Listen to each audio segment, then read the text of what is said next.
নমস্কাৰ সকলোলৈ। আজি মই মেথছৰ আন এটা শ্বৰ্ট ট্ৰিক্স আনিছোঁ, যি নেকি শ্বৰ্ট ট্ৰিক্সটোৱে তোমালোকক বহুত সহায় কৰিব বুলি ভাবিছোঁ বিভিন্ন ধৰণৰ কম্পিটিশ্যন পৰীক্ষাত।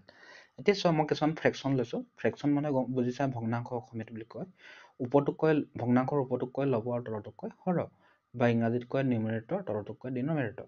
এতিয়া চোৱা, সিহঁতৰ মাজত গেপটো উলিয়াই ল'ব লাগে। নিউমেৰেটৰ আৰু ডিনমিনেটৰৰ মাজত গেপটো উলিয়াব লাগে। এতিয়া প্ৰথম ভগ্নাংশটো হ'ল 8/11, সিহঁতৰ মাজত গেপ 3, আৰু 16/20 সিহঁতৰ মাজত গেপটো হ'ল 4, আৰু 13/17 সিহঁতৰ মাজত গেপটো হ'ল 4, আৰু 23/24 সিহঁতৰ মাজত গেপটো হ'ল 1।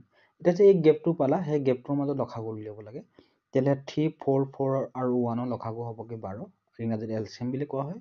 এতিয়া 12ক এতিয়া কি হয়, গেপটোৱে ডিভাইড কৰি দিব লাগে। ধৰি লোৱা এতিয়া প্ৰথম গেপটো আছিলে 3, 3য়ে 12ক ডিভাইড কৰিলে 4 পৰা যাব, গতিকে 4টো ল'বৰ লগত পূৰণ হৈ যোৱাকৈ আমি দেখাম। আকৌ সেনেকৈ নেক্সটটো গেপ আছিলে কি 4, 4য়ে 12ক ডিভাইড কৰিলে 3 বাৰ গ'ল। সেনেকৈ 4য়ে 12ক ডিভাইড কৰিলে 3 বাৰ গ'ল, আৰু 1য়ে 12ক ডিভাইড কৰিলে 12 বাৰ গ'ল। এতিয়া চোৱা, সেই ল'বৰ লগত পূৰণ কৰি গৈ থাকা। যিটো মানে উত্তৰখনকৈ উত্তৰ পালা, উত্তৰটো ল'বৰ লগত পূৰণ কৰি গৈ থাকা।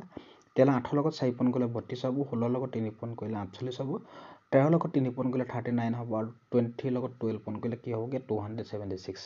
এতিয়া চোৱা, ক'ত ডাঙৰটো ওলালে 276 হ'ল ডাঙৰ, গতিকে ডাঙৰটো হ'ল, সেইটোৱে হ'ল কি ডাঙৰ ফ্ৰেকশ্যন বা ভগ্নাংশ, আৰু য'ত 32 হোৱাতকৈ সৰু, গতিকে সিয়ে হ'ল কি সৰু ফ্ৰেকশ্যন।